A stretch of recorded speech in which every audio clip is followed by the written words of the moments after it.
You are listening to the Mountainside Podcast, and before we get started, I want to give a big shout out to everybody that supports us on Patreon. You guys don't realize how much this helps to bring you amazing content with badass guests, pay our electric bill, and much more.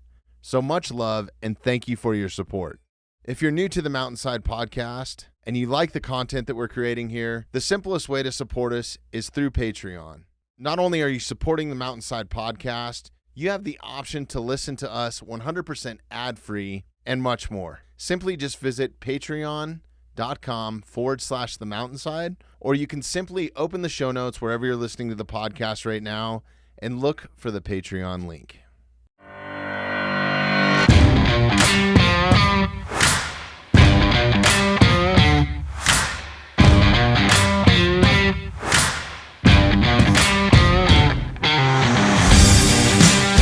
Hey, hello everyone, and welcome to the Mountainside Podcast. Our guest for this episode is my friend Zac Haynes.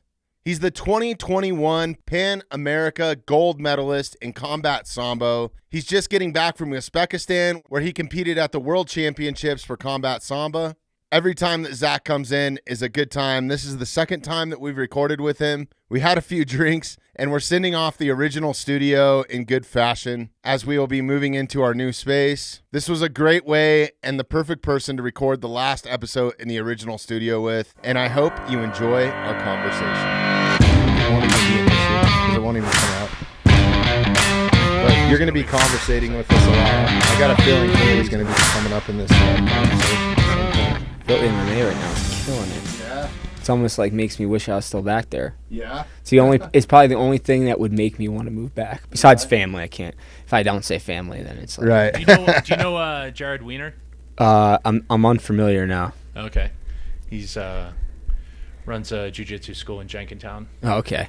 Yeah, I only ever went to one gym and I trained there for like the 4.5 years, and then I came out here. Right. Never really tried anywhere else. He's an interesting cat. He's a cop now. Yeah. But he was like a Love Park skate kid when he was a teenager, and then got himself into a whole shitload of trouble, and then got into jiu-jitsu, and now he's a fucking cop.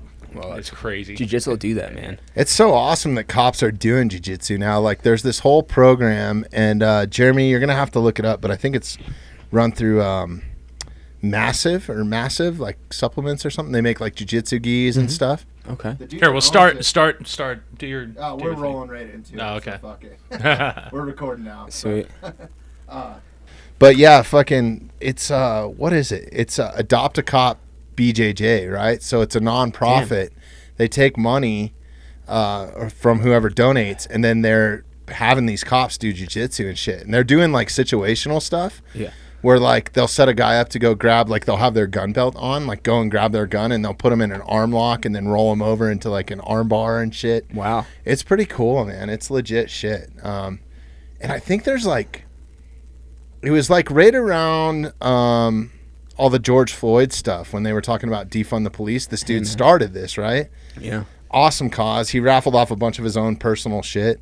And yeah, they started this, and I think there's, Jeremy, correct me if I'm wrong, but I think there's like 50,000 cops that they're teaching jiu-jitsu to. That's amazing. For free. Yeah. It's awesome. That is pretty cool. So my gym back east that I was just talking about, NPR, they actually run a class for not just police, but then they actually go to some military bases. They do some military training, and then they have a tacticals class that they teach at the gym where they have like fake weapons and stuff, and they will teach you how to like safely get somebody out of your house or safely get yourself out of a poor situation, like in real life, like, which I think is pretty cool because that's as real as it's gonna get. Yeah, like it's the closest you're ever gonna get to the actual situation to help you with that muscle memory, to help you stay relaxed in like the storm, you know. Especially, hey, cheers, by the way. Cheers. Thanks for coming in, Zac. Appreciate it. We're just diving right into this, folks. No real introduction tonight. Yeah, dude, I want to go take a combative's knife course, right? Yeah. Because everything that you learn in jiu-jitsu is to keep somebody close to you, and when you're knife fighting, that's not what you want, dude. Yeah, you got to remove that knife first. Yeah, exactly. Yeah, but I know they right. Yeah, bring a gun to a knife fight, right? Yeah. But we had this dude, Kevin McDonald, in. He teaches at Bristol Cone down the hill. I don't know if you know that. It's It's an indoor shooting range. Okay. Fucking badass place, dude. It's like set up to the hilt. Like the targets will 45. Damn. We've had Brian Clark on the podcast before. It's just top notch, like really nice shooting range, indoor range. But they do all the situational training in there. Like you're sitting on your couch in your living room and somebody breaks in, they'll have a couch on the shooting range, and then you have to like go around targets, and they use simunition and like, dude, it's awesome. They have this whole laser course. So like if you don't know how to use a gun, they start you on like a laser pistol or something, or a laser round, and it's fucking an awesome place. If more people had that kind of training, there'd be less problems in the world. That's all about it. You know what I mean? Like, the more awareness, you know, if you thought that somebody you were going to walk up to an assault could defend themselves properly, would you still do it? yeah. Like, you know what I mean? It's almost like cauliflower ear. Yeah. You walk up to somebody and you see they've got cauliflower ear. First, you find out how they got it before you're even going to consider acting a fool, you know? Well, it's crazy how many people know like jiu-jitsu now, or some form of martial arts, right? Like when I was growing up, it was just old school, like stand there and punch each other in the face. But like to get in a bar fight now, you have no idea. you have no idea, dude. Yeah, I don't have cauliflower ear. Yeah. And I'm only 5'7", like, you know. Yeah. It's funny, like one of my side jobs right now is I bounce at a nightclub. And the amount of times that I have somebody walk up to me and be like, who are you supposed to be? Right. And it's like, come on, man. Like, do you want to find out? Like, Yeah. aren't we all here to have a good time? Like, that's my, we everybody that bounces there is all jiu-jitsu trained. Right. So the bartender used to be head of security. He's a black belt. He's our resident black belt in Summit County, you know. So like him, then we got a over 6 foot, highly trained blue belt, purple belt at the front door. They don't know what they're getting into, man. They do until they don't, you know. Right. They're like, oh, tough. And like I had to say to a guy like the other day, it's like, hey man, there's a difference between a real tough guy and a fake tough guy. Yeah. Real tough guys don't act like you're acting right now, and you're in no position to be pretending to be a real tough guy. You know, like that's the thing. You get these knuckleheads that are drunk or whatever might be going on, and they make poor decisions. Yeah. Alcohol will do that to you. Yeah. Hence why we're drinking it tonight. But yes, sir. yeah, no, it's crazy. I mean, I used to do a lot of high profile gigs and stuff in major sporting events. Yeah, I and remember that. when I was doing Monster, they hired this company, Poseidon. It was a private security company. And they did all the security for like Johnny Wynn. And then they would do shit like anti-piracy stuff. But it was all either active SEALs or former SEALs. Damn. And most of the guys were like your size, right? And they were the security for like me going into Mexico or something. But those dudes, I've seen them just like stop somebody dead in their tracks and like that, you know? I worked Navy SEAL wrestling camps like throughout college. We'd go down to the Naval Academy, and like my head wrestling coach in college was, you know, he graduated from the Naval Academy. He was a pilot for the Marines. So he had connections down there. So we'd go down there every summer, and we'd work like, I think it was like 5 weeks worth of camp, and he'd get all of our guys to come down there. It was kind of how like especially younger guys got to meet the upperclassmen before you ever came to school, you know? And it put some good money in your pocket. But one of the camps was the Navy SEAL camp, and that runs separately from everything else. They're on they eat at their own time, everything like that. These kids go at it for 10 days. They're getting not dragged out of bed, but we've got them out of bed running before 6 o'clock. And then we run them to wherever we had the SEALs positioned, and then the SEALs would put them through a workout. And then there were random times throughout the day where the SEALs would drop in, and they would put them through straight up like buds type stuff. That sounds miserable. And dude, these kids loved it though. Yeah. Don't get me wrong. I think there would be like 140 kids there. Wow. You were always going to have 20 or 30 kids who their parents want them to be Navy SEALs, but they're not Navy SEAls, you know. Right. But then you have, I mean, we would send, kids would get. They're fun people to hang out with, dude. They're like some of the coolest dudes I've ever met. Man, their stories. And no bullshit, you know, like they're raw. There's no bullshit. Yeah, it's just like a good time.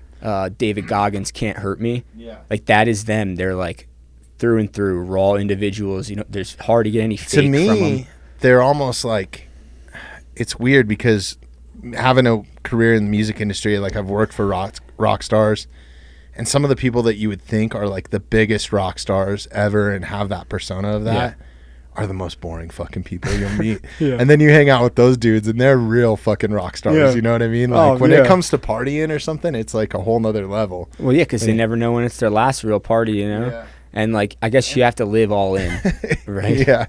There was a few nights where I was like, okay, I'm out because I don't have the get out of jail free card. Not the way that they do.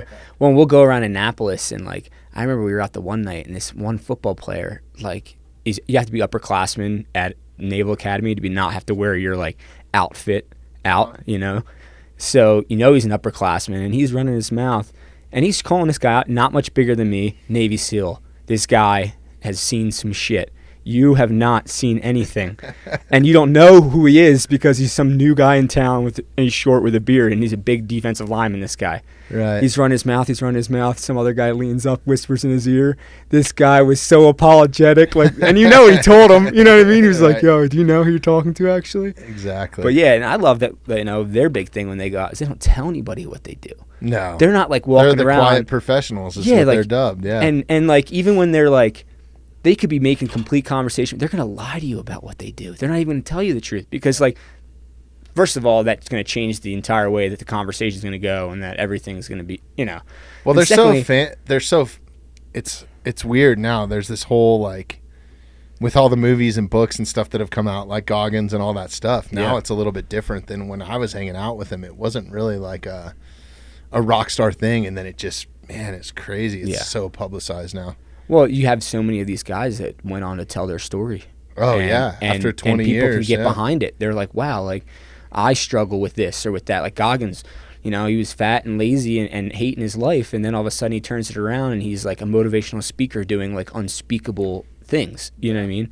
And, like, to become a Navy SEAL is a feat, and all the other things that he's done outside of that is, like, it's a testament to, like, what the human body and mind can do. Should it decide that that's what it wants to do. Just the mindset of those guys. Like, we've had a couple on, and me knowing a couple, but, like, those dudes like Jocko Willink, and those are just a Prime whole example. nother level. You know what I mean? Yeah. Just, like, individual. Yeah, it's like yeah, exactly. But enough fanboy about Navy SEALs. Yeah, dude. They're just cool people, man. Yeah, dude. I always wanted to be one so bad. Yeah, I guess I never really got like, I was into G.I. Joes and stuff, but it was weird. I wanted to be a helicopter pilot for a really long time. Hell yeah. Like when I was a kid, that was my dream, like from kindergarten on or whatever. And then I hit about 13 and went to my first punk show, and I was into like metal. Yeah. And I was like, Yeah. I want to get into rock and roll. Right. I never wanted to play. I just wanted to be involved somehow. So Well, that's pretty sweet. And then Roadhouse came out, so then I wanted to be a bouncer. Panned out for you. Yeah. Right. Yeah, it was crazy. And I was thinking about that when you were telling the bouncer story. I used to bounce right down the road here at the Little Bear. Okay. Like a long time ago. Like fucking, God, it was probably 25 years ago or something. Jeez. And when I was there, I was young, pretty fit dude. Yeah. I didn't know any like mixed martial arts. I mean, I wrestled in high school and stuff, so I could hold my own. Yeah. And Pretty you're good. You're a pretty big dude too. Yeah. So I did all right. And then, but the toughest dude that was in that place was this little cowboy dude. He wore a cowboy hat every night that we worked. And it was like Friday, Saturday, I think were my only shifts. But he only had one hand. Damn. And he would just like shove that nub like right in your fucking neck or something, or dudes would be starting shit. I watched a dude pull a knife on him, like a fucking Bowie knife, dude. Jeez. And the Little Bear, Evergreen used to be a little bit different. It was a little bit more rough, man, Yeah, because you you can get tell. like all the biker trash I was gonna out say of it's Golden. the motorcycle, and it's a little more Yeah. grown up now, but Yeah. Now the people that come up on motorcycles, I think, are like doctors and lawyers and Right. stuff. You can tell they have like the white combed hair, Right. chaps, the whole nine, you know? The It's full like- expensive, unreally worn outfits. yeah. Yeah. Yeah. For The sure. leather you can stand up by itself. Yeah. Definitely. Yeah. But no, it used to get wild. We used to get some clubs up here, and it was a wild place. I think the rule of thumb there when I was bouncing was like twice as many bouncers as there were bartending staff. So See, I would tell you what it was like. We do not have any of those types of protocols in place. Like, I mean, there's been plenty of nights I'm the only one on the floor, and there's 6 bartenders on, and there's a couple hundred people in there. But like at the same time, and it's funny because some of my there's another bouncer that works with us. He's a little bit bigger, but not as experienced in like martial arts. You know, he does jiu-jitsu, but he's a white belt and like bigger guy. But anytime there's an altercation, he comes and gets me and points to it. It's not like I'm like getting right in the middle, like, you know. But I don't mind. I had a guy came back to us one night, and he had a knife, but he didn't like come into the bar with it. He like dumped everything out on the table right outside the club and started picking stuff up, including that, but like put that back down and tried to come back in, you know. I've had a guy pick up a rock and try to use that as a weapon. He got standing armbarred and just like, I just held him there and was like, man, you got two options here, man. You're going to drop this rock, or I'm going to break your arm off and beat you with it. And he like dropped the rock and it fell and it hit him in the head. And I'm like, yeah, dude. Like, and then my homie comes up and he's like, all right, you go back inside. I'll handle this, you know. Because as a bouncer, it's like, especially I tell a lot of these guys, not just a bouncer, but in any altercation in life, say I'm out with my girlfriend. And I know that the training that I have, it is my responsibility to be in control of said training at any point. So, like, I don't really like drinking to the point of, like, no, I'm not an angry drunk by any means, but if I were to black out and make a poor decision, that's sober me's fault as much as it is blacked out me's fault, you know, for letting me get to that point. So, like, they always are like, oh, you know, like, if you could throw a punch in a street fight, what would it be? I'm like, you'll never see me do that. Right. Like, unless I'm getting jumped by a handful of dudes, in which case the judge and the jury are going to believe that it was self-defense. Because look at me standing there, and I guarantee they're all going to be bigger than me, you know? Like, and that's the beautiful art of jiu-jitsu. Like, a lot of those moves, you're not punching anybody. You can submit somebody without even getting in trouble. I can make you feel so weak as a man that you ask me to get off of you. Yeah. I'm chilling, but you're going to be like, just get off me, get off me. I'm like, no, we're going to wait here until the cops come. And then, yes, I will get off you when there's a bunch of people here, you know? But, yeah, I mean, I say that all the time. Verbal jiu-jitsu first, and then if I have to use jiu-jitsu, I will. You'll never see me throw a strike. There's just no reason to. Like, there's no point anymore. Then I'm going to worry about you being okay. Like, because the whole point of throwing a punch is then you have to hurt legal someone. implications, too. There's going to be no legal implication of me, like, holding somebody down until, like, you know, like even that guy with the rock, the police asked me if I wanted to file charges. Oh yeah, it's assault with a deadly or like with a weapon or something. Deadly weapon, right? Yeah. The cop walked up and asked me. You know, he's like, you know, I want you to take 30 seconds when I ask you this question. Yeah. Should you not have had the training that you had, and this man picked up this rock, would you have felt like your life was in danger? And I was like, immediately was like, no. And he's like, no, 30 seconds. I'll wait 30 seconds. I'm like, all right, no. I'm like, because now you're insinuating that I have this job if I don't have the training that I have. Right. Like, if I didn't have the training that I have, I would never put myself in a position where this drunk guy might pick up a rock and try to hurt me.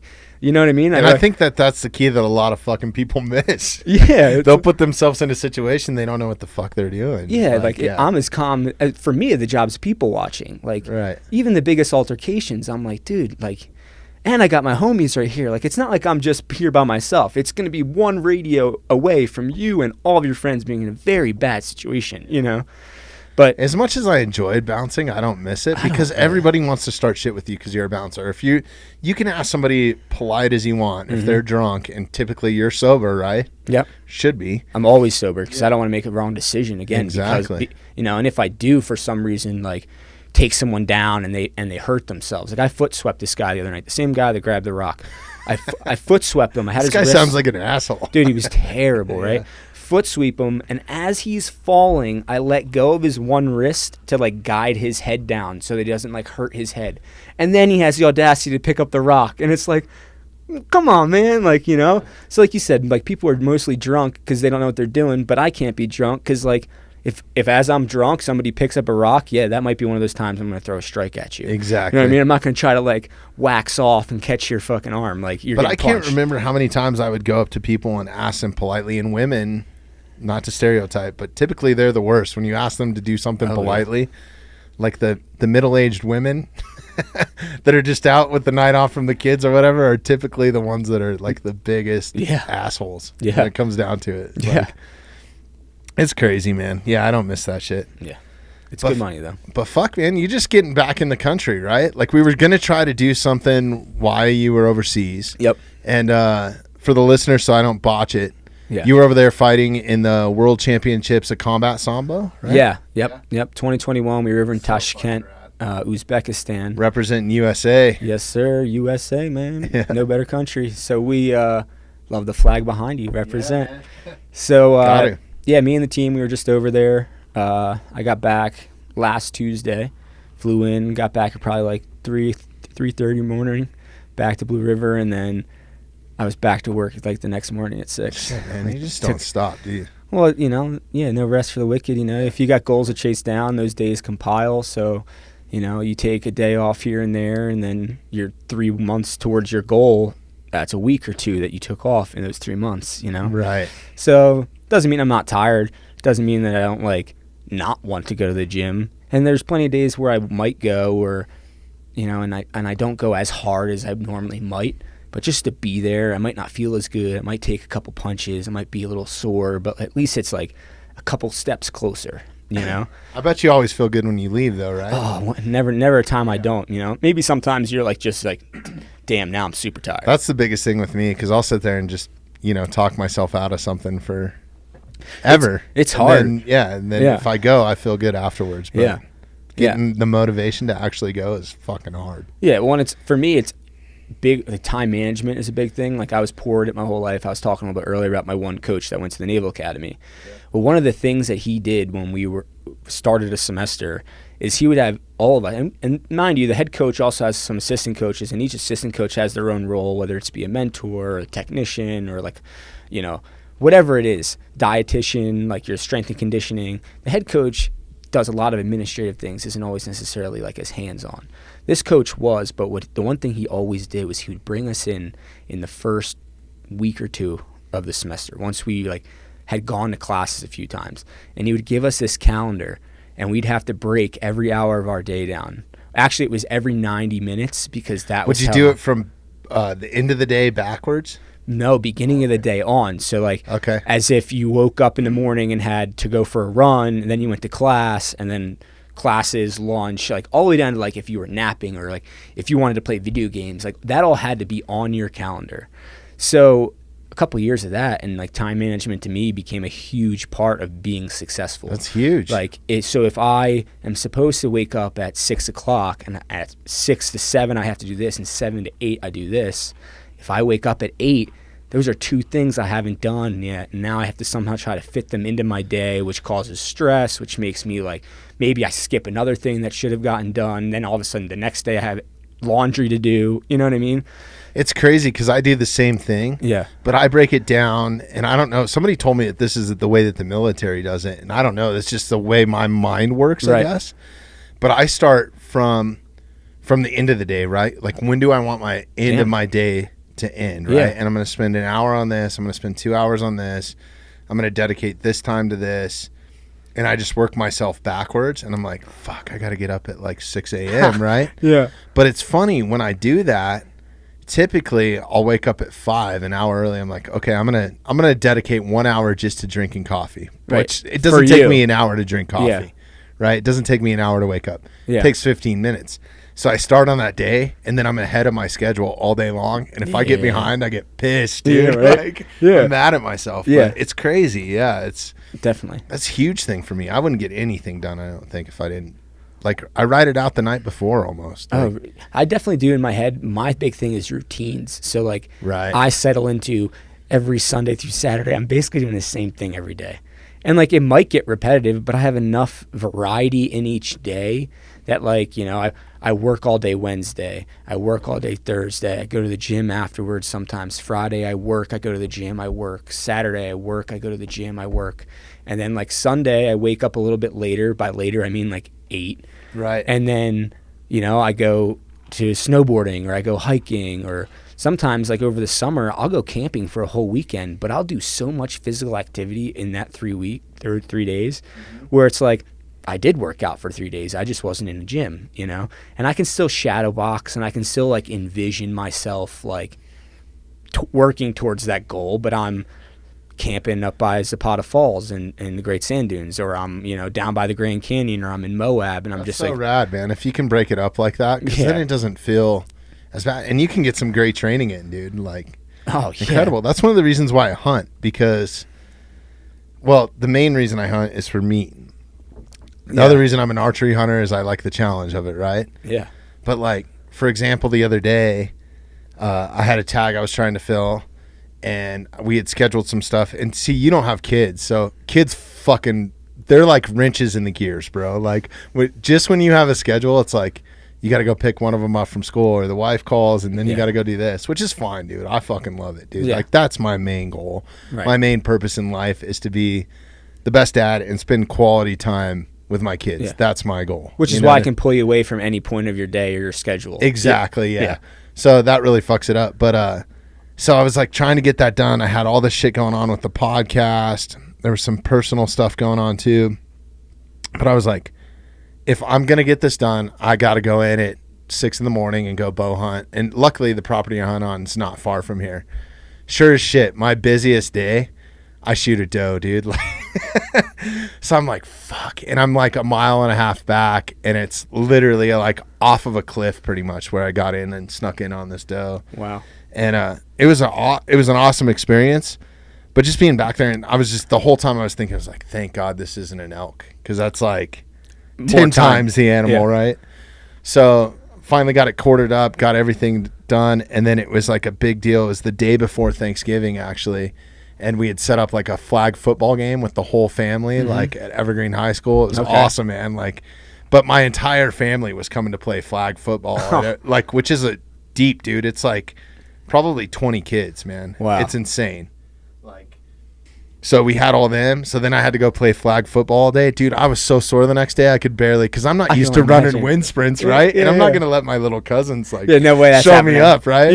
Yeah. And there was a few of them. I got so tired at the end. I was like, fuck, I can't chase these kids down. Yeah. And then I ate poorly. You know, we ate pizza afterwards and shit. It's like, oh, man, it just wrecked me because I never eat like that. You know? So I was like, the next day I was like, fuck, I feel like an old man, dude. That's wild. I want to get into hunting so bad, mostly for the meat, but also for like the overall experience. Like, I don't know, the way that I have look at my own psychology, I'm very primal in like the things that I like. I'm very passionate towards like fighting and being an alpha. Like, not necessarily, I don't have to walk down the street and bump into you, but I can walk down the street and I can feel content in myself. I'm not like walking down so caught up in materialism or capitalism or whatever it is. Like, I'm successful and I know that I can walk in a room with pretty much anybody and protect me and mine. Dude, You know I what really mean? think you should get into it. And that's why too, is because it's like, should the world go to shit, how else are you going to feed your family? There's not going to be farms anymore. I think I don't think that's really probable. Okay. Honestly. Yeah. Just my opinion. That's my positive outlook in life. Talk to Jeremy behind the Zach, curtain. you and I will talk later, buddy. Yeah. Talk to Jeremy. Jeremy's the guy that fills me in on the world's happenings, and I'm out gallivanting in the woods chasing deer around. just you know? be able to That's feed why your Bobby's family. happy. Yeah. Well, it's because, honestly, I don't give a fuck. I really don't. And there's a great book, dude, that I'm right in the middle of right now that you got to check out. It's The Subtle Art of Not Giving a Fuck. And, it just came out a couple years ago. Yeah. Jeremy, look it up. I can't remember the author's name. Dude, I have I have that downloaded. It is a unbelievable perspective on, like, Scottish guy, isn't it? no, I think it's an American dude. Maybe it's just, I'm listening to the audiobook right now, and it's actually kind of comical. The guy does a fucking great job with it. But he's just breaking down, you know, like, there's certain things that you should care about, and there's certain things that you should literally not give a fuck about. Like, and that's just kind of the premise behind it. And he's talking about a lot about, you know, all these life coaches that are out there and stuff. And I'm not going to name any names because certain people get certain things out of stuff. But like, this whole, like, thinking positive all the time and stuff, it's not really about that. And you're probably somebody that can attest to this. It's more relying on the suffering, right? So like, all that time that you spend in the gym, all that travel that you took to get to Uzbekistan to compete, all the suffering that you take to get there, and literally you're there for 5 minutes, but how good does that feel, win or lose? I mean, it would have felt better if you won. There right? we go. But, That's it. I mean, and we're going to get into that here in a minute, but you're right though. Yeah. Like, I couldn't agree with you more. And I was thinking about that on my way over here. Like, literally pulling from Cactus. Oh, you got to listen to this then. To here. I was like, think about all of the hours of training that I put in, that driving, I don't smoke, I don't drink, I don't do anything during fight camp. You want another beer? I will, yeah, thanks. That's what I said. I've definitely been drinking a bit the last couple of weeks, but mostly it's because, you know, you give so much to this, you know, countless hours and blood and sweat and tears. Like, I didn't cry this camp, but I've cried in past camps. Like, you know, not necessarily in the gym, but you get in the car and you're like, man, like, I got my ass beat tonight. Like, you know, or like, even on days where you don't get your ass beat, you just don't feel like you were as good as you could be. You know, but like you said, you get there and I had one 5-minute fight, and it's like, did I feel amazing after? Yes. Hold up a second, because let me just say this. I watched it live. which was fucking awesome, dude. It was so cool that I could do that and stream it. And luckily, RJ sent me the link, and you had sent me something. Yeah. Shout out to Sambo Fias, because they really do an amazing job of allowing spectators and fans to watch. It took me a minute to figure out, like, and it will. I was like, fuck, where is Zach at? But then once I figured it out, like, I figured out what mat you were on. Yeah. Because it's like a wrestling. It's like going into a state wrestling tournament. Totally. Dude. There's multiple matches. 3 mats. Yeah. So I was like bouncing around, and I figured out how to like hook up the iPad to the TV. So I was watching you on like the 75-inch, and it was like fucking midnight or something that you came on. Yeah. Dude, you whooped that guy's ass, dude. If that was a street fight, I mean, that dude was done. You're not like, wrong, because, and that's what I've said on the last podcast, is that the thing about Sambo is you can win the fight but lose the match. Oh, 100%. It's very technical when it comes to points. And I mean, you're right. If I after that fight, in no way do I felt like I lost a fight. If that was an MMA fight, LFA, UFC, Sparta, whatever, right? Yep. By points, you would have clobbered it. I mean, destroyed the dude. In the first 15 seconds, I'd already landed a significant strike that led to an easy takedown, and was grounding pounding to the point where the ref pulled me off of him. If we're in a cage and that happens, the fight's over. There is no like recovery time, And what bothered me the most about the match isn't necessarily my opponent scoring points, because when I look back at the match, like even right afterwards, like when I'm sitting outside and like I'm upset with myself, and the first person I called was my brother, because like my brother and we're best friends, and I know that as my best friend, he will offer the support that I need, but he's also going to be straight up with me. Right. So I'm walking out there and I'm upset, and we're talking, and he brought me into the reality of what I was doing. The fact that I was in Uzbekistan, fighting at the World Championships, fighting the best of the... Dude. Yeah. Like first he was Congratulations on that, by the way. Thanks, and that was the first thing that he did. And it was huge on bringing my psyche back so that I could be like now motivated. Because the more I thought about the match, it's like, I'm an aggressive fighter. I always will be. Same with jiu-jitsu, wrestling. I'm going to try to score points. I'm going to be in your face. I'm not the most technical. I'm not the best. But I am going to make you hurt, and I am going to make you think about quitting. Whether you do or not is up to the person I'm fighting, Believe me, that guy thought about it when he was tying his belt for 4 minutes or whatever he was doing. And that's what I mean. I watched the match like 2 days later. Yeah. And a Sambo match is supposed to be 5 minutes. Mm-hmm. Ours was 12 minutes. Yeah. There were times where, especially that first takedown where I took him down, and like I felt my cross land pretty good, and it snapped his head back. And then he went for a shot. Dude, he was bleeding pretty good. They got blood time on that one, didn't they? 2 different times, doctor stoppages. Again, they don't do that in an MMA fight.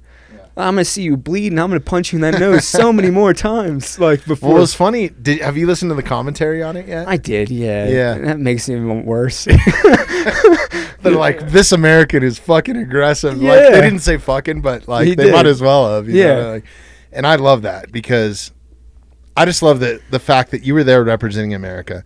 I think it's mind-blowing to me, because you think about a UFC fight, and it's 15 minutes at the shortest, right? Yeah. Or maybe there might be some 3-minute matches or no 3-minute pros rounds or something. No pros. But not in pros. Everything's 5 minutes. Yep. Or it could be 25 minutes, correct. Right? Yeah. So I just think about all the travel that you went through, what you did to get there. Like, you had to ride a bus. Did you fly to Russia? So our first flight, I flew into JFK, and then I had about... It sucked, dude. JFK, my first time there. Terrible that airport, man. Blows. It's like a mini city. It's like doesn't make sense to me. But like, and I don't know. And I'm not a big people person. Part of why I live in the mountains, And isn't that the one with the really low ceilings in it? So like you just feel like you're compact. Just like everything about the experience. So I flew into JFK. That's LaGuardia. Oh, look, they both suck. They all they're, suck. They're right next to each other. Yeah. Even Newark sucks, and that's my favorite one to go into. Right. Like, at least I like suck. some of the smaller ones at least, but like. So I flew into JFK by myself. The terminal I was supposed to be in and that I walked to is like closed overnight, so I like slept outside for like 2 hours. At least couldn't even really sleep. You're just like sitting there. Yeah. And then this is like an overnight flight. Then I had an 8-hour layover at JFK. Then I flew to Moscow, and then from Moscow I had a 2-hour layover. But we because of other travel lags. Right. We're a little behind. And the airlines are all fucked up right now. Me and Jeremy were just talking about this. Like, you book a one-way flight. Yeah. And all of a sudden, like 2 days before, like, oh, we changed your flight for you. You now leave 2 hours earlier, and it's not a direct. You're going to connect through Charlotte. And you're like, what the fuck is this? Yeah. One thing that I was amazed by is that I flew through Aeroflot, which is like Russia's biggest airline. Mm-hmm. And it makes sense. You know, I'm flying from JFK to Russia. Are the stewardess on it? They were. Yeah. There were a lot of dude stewardesses as well. Really? But just like in general, the flight and... First of all, the flight was super comfortable. I had my own 3 seats almost the entire time of traveling. Wow. That's unheard of. Which makes it like traveling's way easier, you know. Even on the shorter flights, they had like TVs in the back that had like newer movies on it. So like it's like I'm tired, but like I can't get I got to pay $10 for this movie at home. English? Yeah. Yeah. Yes, but like the screens are super small, but like who cares, you know?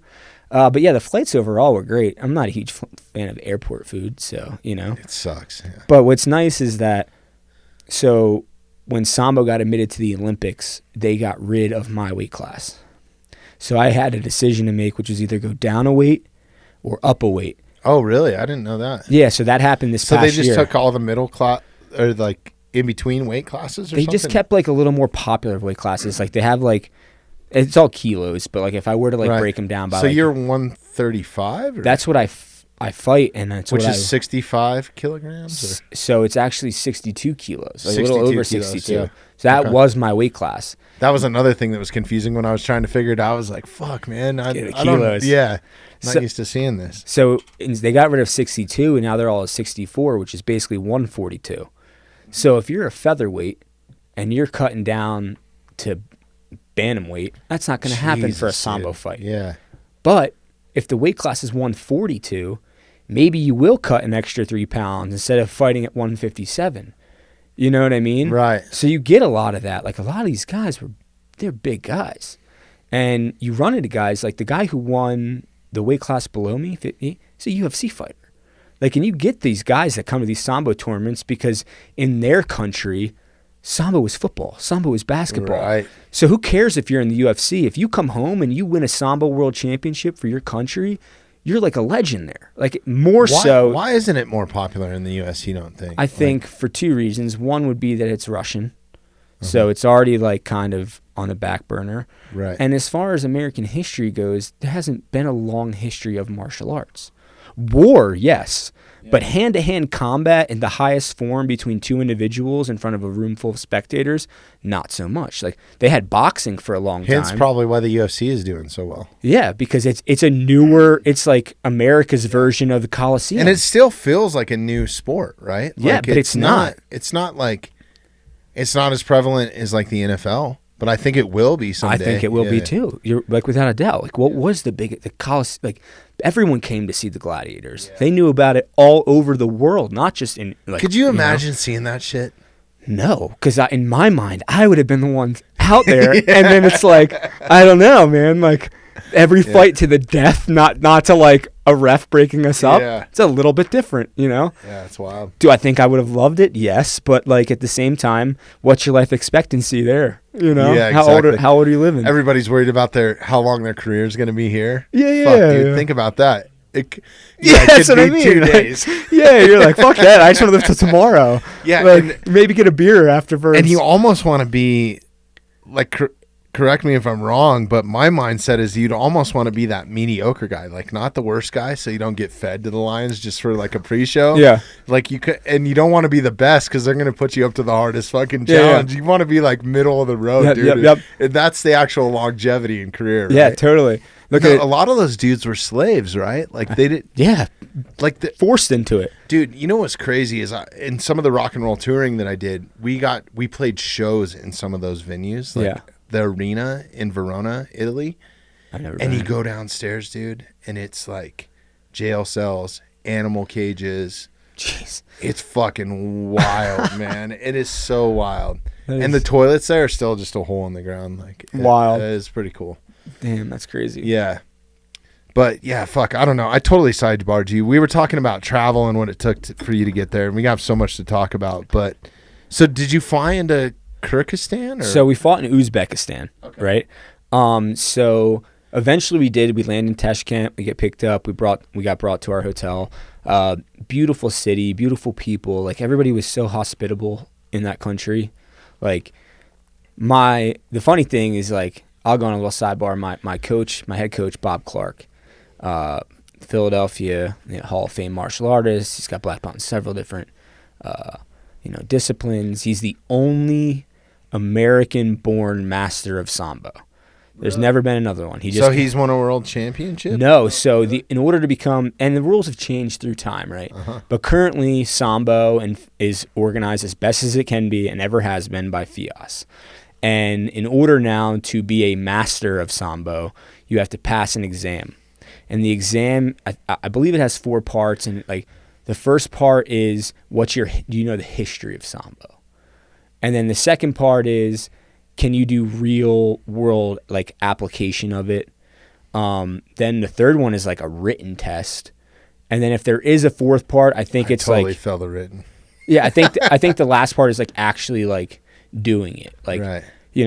And like what's your ability to like do it? And I'd be like, hey, this is how you do it, But anyway, so like Bob's our coach, and when we travel over nationally, like this guy, even without knowing everybody, knows everybody. Like, I've got people coming up to me during the tournament like, oh, where's Mr. Bob? Where's Mr. Bob? And I'm like, he's over there, like on the other side of the arena. I'm like, Bob. And like I point to some guy and he like runs over there. Like, he gets more gifts. We like joke around. Like, he's kind of known internationally as Sambo Santa, just like based on like how he looks. Like, imagine like a short beard. You said that on the last podcast. Yeah, it's just what he is. Can we pull up a picture of him? I got to see this guy. Bob Clark, man. He's a legend. Jeremy, see if you can find a photo of Mr. Bob Clark. So we should have Bob on the podcast. Do you think he'd do it? I'm gonna pull up the wrong Bob That's Clark. The biggest bummer about not having done it when we were over there is because I would have wanted you to talk to him. Yeah. But we always joke, Sambo Santa, he gets gifts, doesn't give gifts. Like, and it's not even his fault. He just gets like, he's kind of just like and there he is. Oh, yeah. That's my man right there. He's kind of the face of coaching as far as Sambo goes. Mikhail he just got it approved to be on a pretty high committee for Sambo, so he'll be developing the 2028 Olympics here in Los Angeles. He'll be helping to like direct the Sambo side of it, essentially. That's so rad. When do you know if you'll be accepted and how? So there's 2 different things going on with that. One is that I learned at this past World Championships that it was sports Sambo that got approved, not combat Sambo. Oh, that's a bummer, man. It is. So what ends up happening is you see a lot of guys now trying to make the transition to the sports side of it. Are you going to try to do that? Well, my hope is it's that... so different, man. The combat Sambo is so bad. Why wouldn't they? So I think it was just... Instead of putting all their chips on the table, they went half in, and then they won, and then they got a reward. And I think, from what everybody says, is that in 2028 is when they hope to have. Because Taekwondo just got admitted as kickboxing. I don't mean to shit on it, but I'd rather watch blind Sambo. I mean, I couldn't. I agree with you. Like, I think that it's such a fun and beautiful sport. Now, do the rules suck sometimes? Like, did I lose because of points, not because of like application of skill? Yeah, but that's the sport. Like, and that's something that, like, when I left, I was as disappointed as I was. I apologized to Bob. I apologized to the other coaches. Apologized to my team. But like, because I was kind of a favorite for a medal. I think a lot of people, even international representatives, probably thought that I was going to end up in the top 3. Yeah. The guy explain to our listeners, just because maybe people that didn't watch it. Yeah. And you can go back and watch this. I think it's archived, isn't it? It is, yeah. And I'll post the video eventually when I can get over it.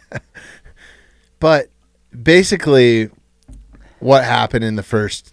So it's a 5-minute round. That's for people that... Let's just break it down for people that don't understand Sambo at all, right? Yep. And I know we kind of did in the first podcast, but we've gained some listeners since then, too. Yeah. So, or maybe there's somebody new listening to this. So combat Sambo is basically UFC meets wrestling in a world event. And your goal is to get that American national anthem played in a podium and some sort of medal, right? Yeah. I mean, so if you win the world championships, they play your national anthem while they put the medals on everyone else. How dope is that? I mean, you watch these athletes break down because it's like, it might not be the Olympics, but as far as it goes for this sport, Yeah. it is one of the highest prestiges that you can get, And you were the gold medalist in the Pan Am? Pan Am, so that's Western Hemisphere, North Okay. America, South America. Which is so rad, of 2021, right? It is, yeah. It just happened back in July. Congratulations again, dude. I know I've Appreciate told you that. that, but that's fucking awesome.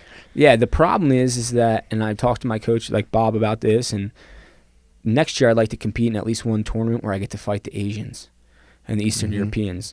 Because I go down to Pan Ams, and these are great athletes, and some of them are amazing martial artists and high-profile MMA, but I figured out how to win in Sambo at that level. And I don't think that I can find the level of competition that exists in that Eastern Hemisphere, in this region, So like when I went to the Worlds, I had that same mentality with this guy. I went out there, and because I watched his first fight, and I was like, there's no way this guy can beat me.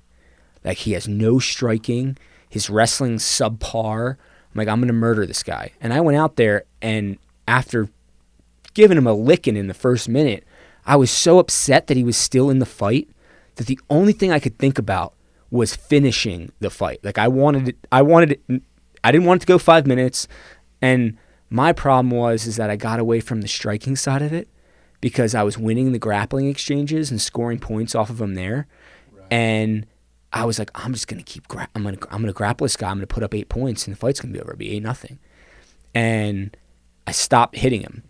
And that's why my grappling was working, because... So let's reel it back here just a little bit, just Yeah. for the listeners that don't understand Samba and understand what the sport is. So I'm trying to break it down into layman terms as sure. a big dumb guy would understand it. Okay. Because it took me a minute to figure it out. And the only reason I understand it is because RJ explained it to me. And watching it. Like, And watching our it, yes, guys, yeah. our competitors, I'm like, it'll be their first world championships, and I'll be like, you're never going to learn more than just being here. So let's just compare it to UFC. Okay. Imagine UFC versus...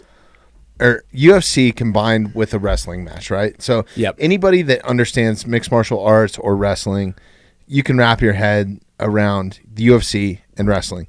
So a lot of the points are scored like a wrestling match, right? Wrestling or judo, basically. Yeah. So takedowns. Yep. Uh, Takedowns, some- throws, holds, hold downs. Those are going to be the main ways that you score.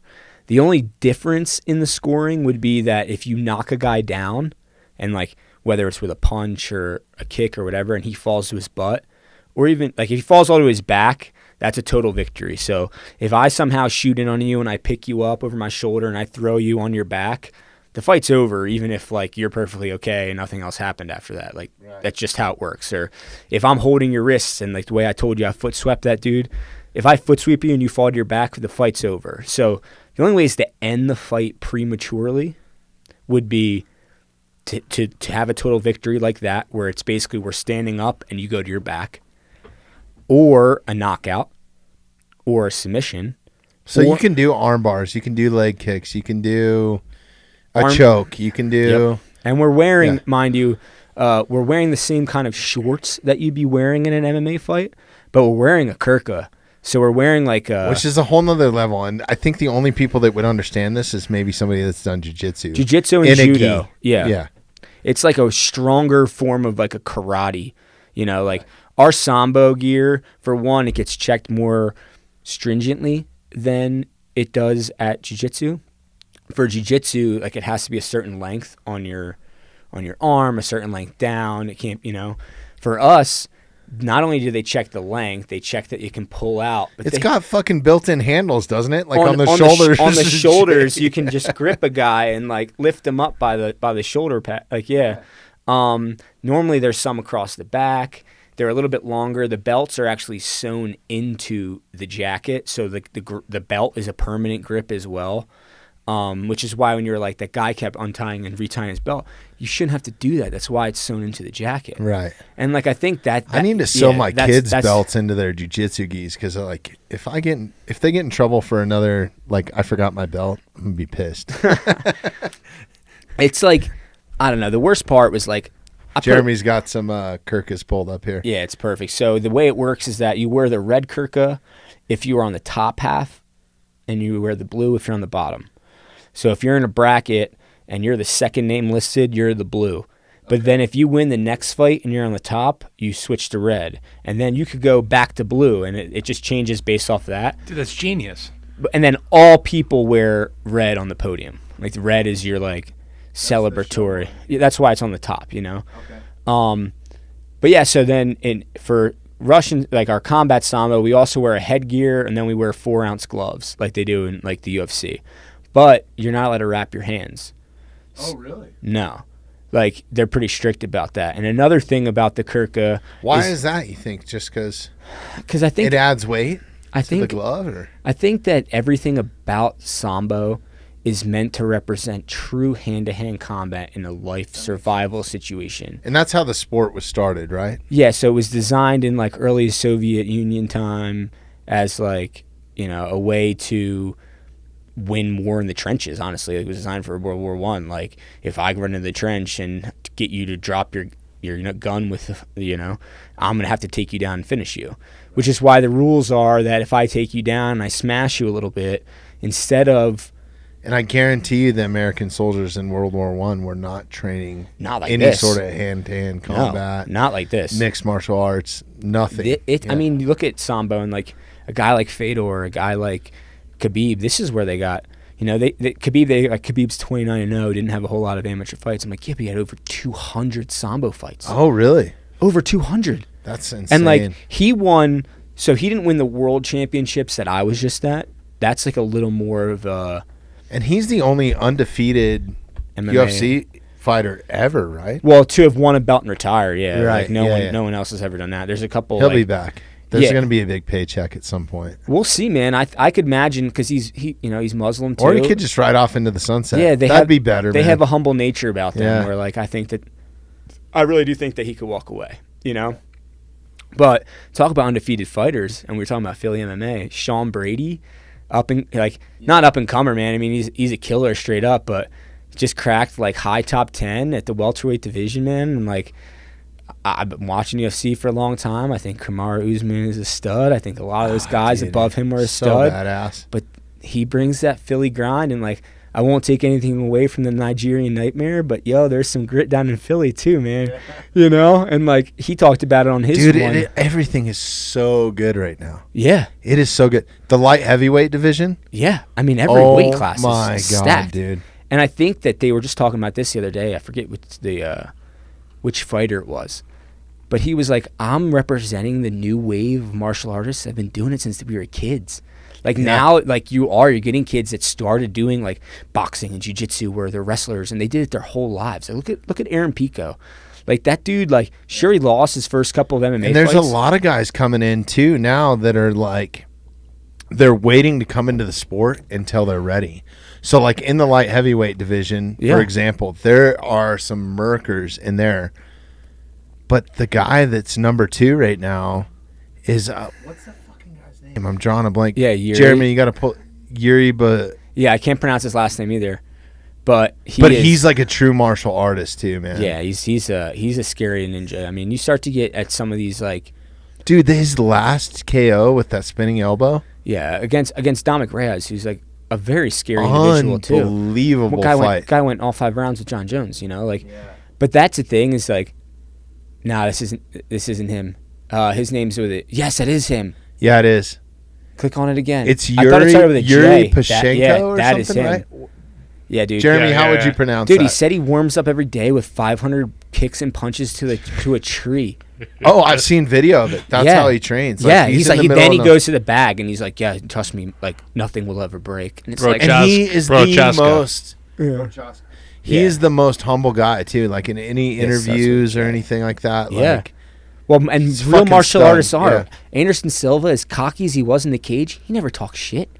You know, I got a little prediction going on. Like, I'm watching my boy Dustin Jacoby that came from Glory and all that stuff, and I think he's got a real fucking chance, man. I think he's got the heart. Like, I would love to see him, man. I'll tell you this guy fight. Like, because I don't know, man. It just the pace of it all. And then this guy with his he's martial kind of arts raw. Like, he's like, when you watch him fight, it's very, There's a lot of openings. His hands are down. There's a lot of openings time. to be hurt. And I think that Dustin could murk him. Yeah. Honestly, because of that. Because Dustin is such a technical kickboxer fighter. You know. Well, there's one thing that, and like, look at that hairdo, dude. Right. Look at I his saw ear. that. You were talking about eyeing up somebody. This is not That the guy you almost- want to engage with in a That bar. almost fucked him in that fight against Dustin too, because Yeah. he had him in a headlock, right? Yeah. At some point, and it was almost to the point where he couldn't get that hairdo out of that lock. The one thing that, like, and I was thinking about, like I said, when I drove over here from right across the street, I was like, all the training, like, I'll kick that guy's ass, and if you watch the whole fight, there was maybe 40 seconds that my aggressive nature, I was up 3-0. He scored 7 points in like under 20 seconds. I got tagged today by the guy lost is from Kazakhstan. I got tagged by them in their post of him scoring all the points against me. And I'm like, and then I realized, because I never really timed it, I'm like, he scored all of it in like a 20-second TikTok. And like, it was at the end of towards the end of the fight. So within the last 2 minutes. Yeah. Well, I think that again, the main problem with my aggression was that I wanted to finish him so bad, and instead I should have looked at the clock, been like, you know what, I'm piecing this guy up on our feet. Yeah, because in the first 30 seconds it was like 4-0, right? It was 3-0, and like, and I had hit him with some really big shots. Like that first takedown I got, the cross landed well, but when I started throwing the uppercuts from like his turtle position, I hit him so hard that's why if you watch the film, I lean up and I don't throw another punch. Because I'm like, I just wait, and then I let the ref pull me off of him, because I'm like, you want me to keep hitting him, And then I got up, and it took him over a minute. This is another point you brought up in the last podcast. America is not very well liked in the world. Oh, man. Right? And you'll realize this if you've ever traveled abroad. Yeah. We're not as cool as we fucking think we are. No, but we are given the opportunity there's been plenty of instances where I feel like I'm being hated on because I'm American, but if you hang out there long enough and like show them like, I'm not your typical like what you hear and what you see, Right. But yeah, I mean, it definitely does hurt us is that we joke around and say you have to score twice as many points. You have to. You really do. You have to beat the ref. You're playing the refs too, yeah. And you have to. So yeah, he definitely was given. There was one point where I'm choking this guy out so bad, he literally drags us out of bounds. I hear him gargling and choking the entire time. I think this dude's tapped out. Turns out the ref says we're out of bounds. We weren't out of bounds yet, because it's the same as like college wrestling, where like if I have a finger in bounds, we're still in bounds. Still in bounds, yeah. My whole body is still in bounds while I'm choking this guy. They stand us up. I walk into the middle because he's like now like recovering from basically almost being choked out. And then the ref hits me with a penalty point. And then my coach contests it. So then the two refs go to the front and they give this dude like 3 minutes to recover. No. And I'm like, what is going on right now? And then he came back with one throw and got like 4 points. Yeah, it was like right? immediately, dude. Yeah. That was my problem, is that in an MMA fight, if a guy takes you down, get back to your feet. So people that are listening to this, I keep trying to get this out. Basically, you have a 5-minute round. There's no 25 minutes to redeem yourself. 1-5. There is no juking and jiving. Like, the only thing that you can do is pretend that you're hurt, pretend that you're bleeding, or pretend that your gear's fucked up to prolong the fight. You literally get 5 minutes. Yeah, you got to bounce, you come right back to the center. And this is what I love about the sport. Yeah. I mean, is you only have 5 minutes. Yep. So dudes are coming out there. No hesitation. Now, what you will see is you'll see guys gassed by the third or like the third, fourth, fifth Which minute. is wild. Yeah. But it's because of the adrenaline dump. You walk out there, you think you're knocking this guy out. You might almost knock him out, but not. And then all of a sudden, he starts coming back, and you're like, fuck, I'm tired. And the other guy's like, well, fuck you for knocking me out. You know what I mean? Because, like, that's the thing. Like, I don't know. Like you said, it's 1 5-minute go, no hesitation. These guys are going all out. Which is so cool to me because, like, I can't count on my hands how many incredible UFC fights I've seen. Yeah. And I'm not knocking the sport. But to watch guys for 3 minutes in the first 3 minutes of the fight just figuring each other out. And I get it. That's part of it. Yeah. You're utilizing your time. You're being smart. And I'm not saying that I could do any better than any of these fucking guys. But Sambo takes all that shit away. Yeah. There's no time. No. You have 5 minutes to prove yourself. You flew from Colorado to JFK to Uzbekistan, then rode a bus, then fucking stayed in a hotel, whatever you did. Yeah. And then all the preparation, all the press, all the bullshit, and then 5 minutes is all you get to show that's it. What you got. And then it's done. Yeah, so don't waste a single second of it. You know what I mean? I mean, I don't mean it this way. I think it's awesome what you did. Yeah. I think it's awesome that you went to Worlds. I think it's awesome that you're a Pan Am gold medalist. But I genuinely felt bad for you. There was like, dude, he got a fucking raw deal. In my mind, it was like, man, Zach got a raw deal. He went through, because I knew what you went through because we were texting back and forth the whole time leading up to it. And I was like, fuck, 5 minutes, and it was just a little technical. Man, it was literally a technical throw that kept you out of being going to that next bracket. Yeah, he had hit me with a nice throw, and then got into a position to get the hold down. And you're kind of going to waste time when somebody's wearing a Kirka trying to escape a chest-to-chest hold. Like, guy's wasting no energy, you're wasting all of your energy. So just give up the 2 points and stand back to your feet. And then he hit me with this kind of like slick little thing, didn't score off of it, but then my instinct as a wrestler, as an MMA fighter, get back up. And I got back up, and he kind of threw me to one side. I landed. I stood right back up. He threw me. And that's a point, right? Yeah, he scored. Yeah. He scored 4 points in like I said, he scored 7 points in a matter of like 15 seconds. Are you having time to study these dudes? So that's the other thing. No, because that's the thing with a UFC fight, and that's one thing that you explained in the last, or in a professional MMA fight, and I keep referring to the UFC, but there's a ton of other professional leagues. You have 6 weeks, 6 months sometimes, right, to study your opponent. You know what they're going to do. This is a bracket challenge. Yeah. This is where it comes down to wrestling. You find out the night before. Names are drawn out of a hat. Yep. You don't know who you're getting. You might get the best guy in the world in your first bracket, right? Yep. And the best way to scout your opponents is to keep winning, because then you can watch them fight.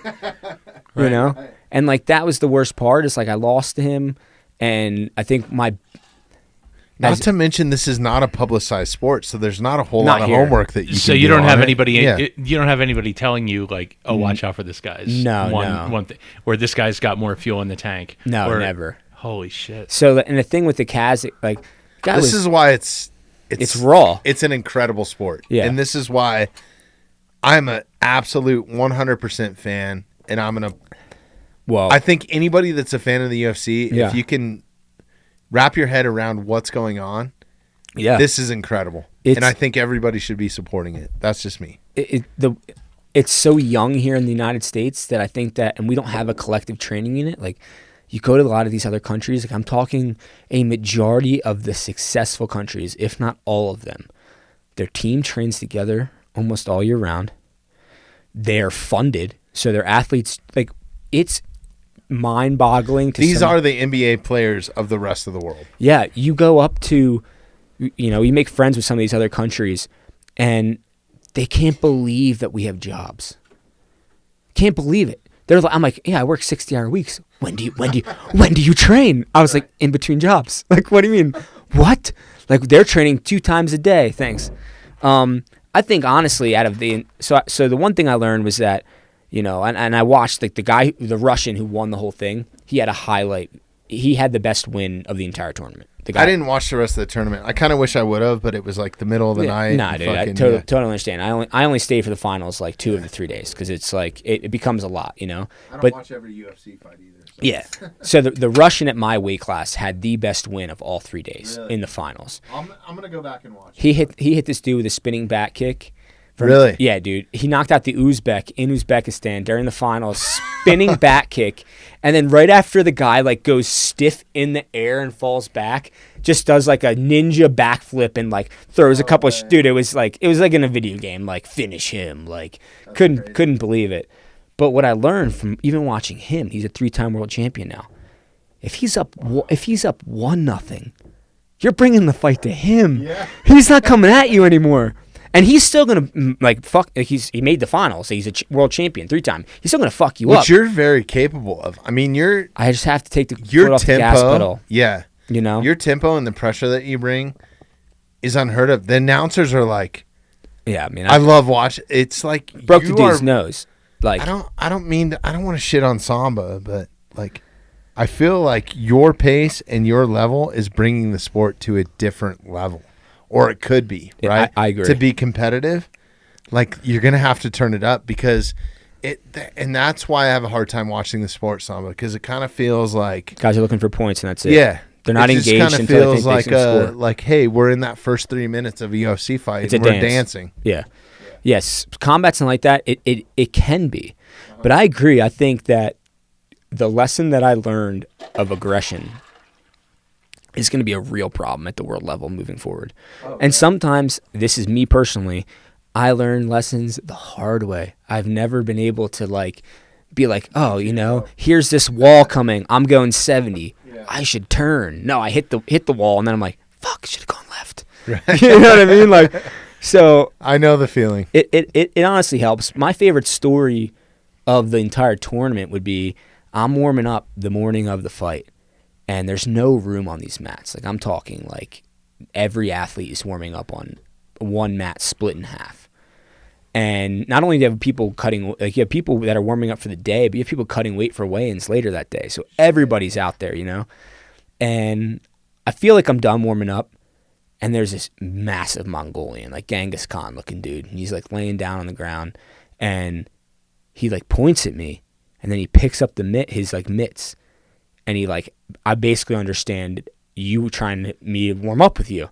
Right. So he like, you know, gets up off the So ground. he knew who you were. Yeah, so he like gets up off the ground, and we start like hitting mitts.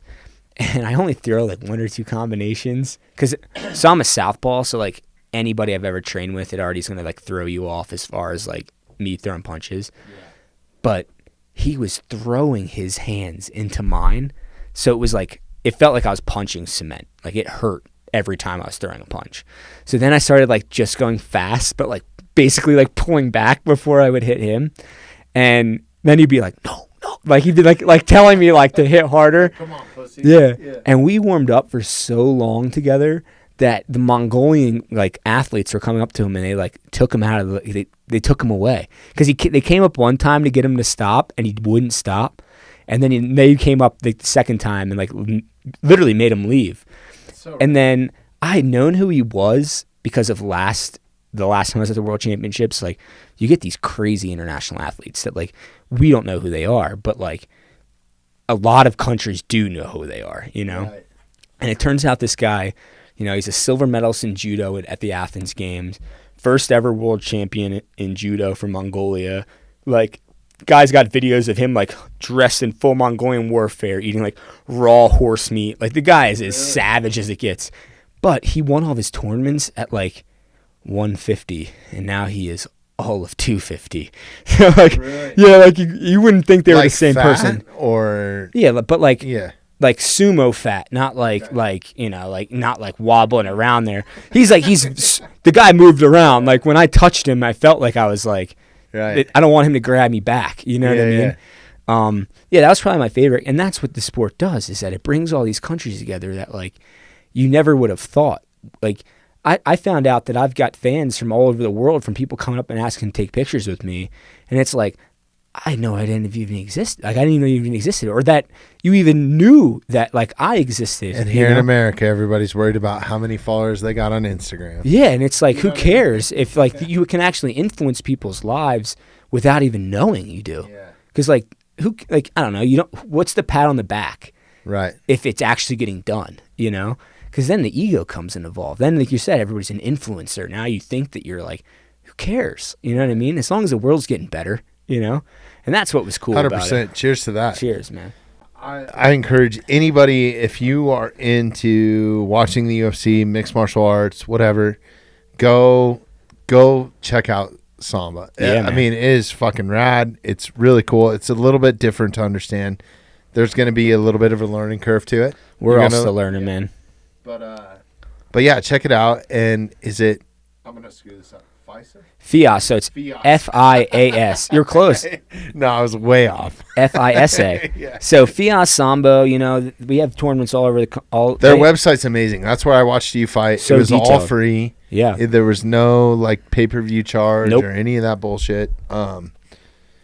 Next just year check it out. next year I'll be trying to compete at least 4 times internationally. And that's where they could go and watch the archive fights from this world. All you have to do is click on, like, you go to the tournament and you can click on, I was day 2. Yep. I forget what mat I was on, but like it's not all that hard to find, you know. Yep.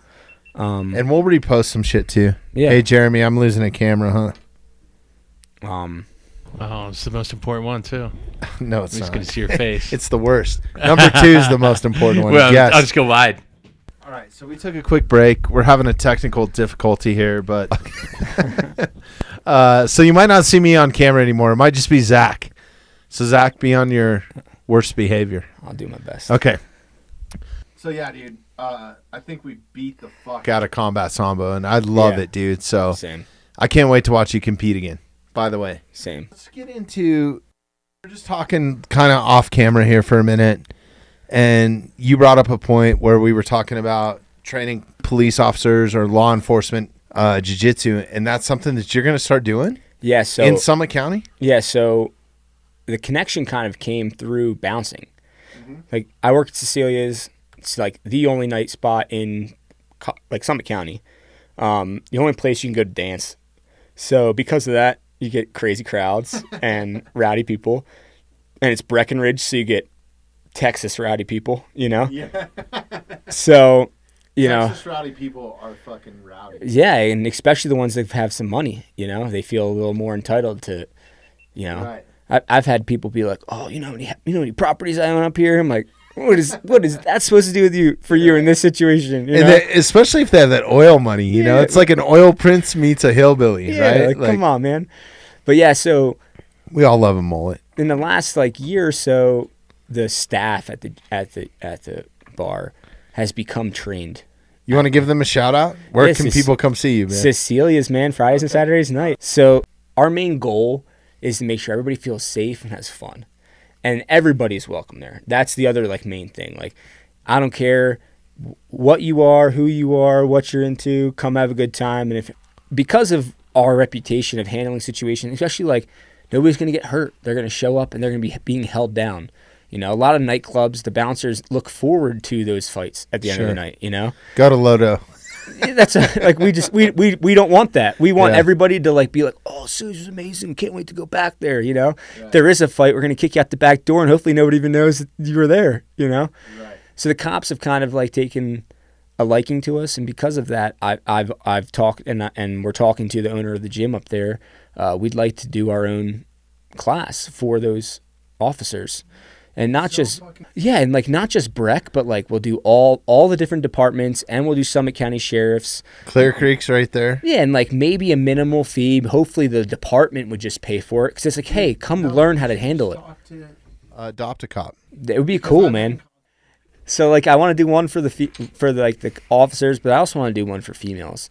Because like that gym I was talking about, NPR from back east, they would do female classes too, whether it was at a high school or, you know, a shelter or whatever it is. Huge, one of my goals in life is to have my 2 daughters at least be purple belts by the time they're 16.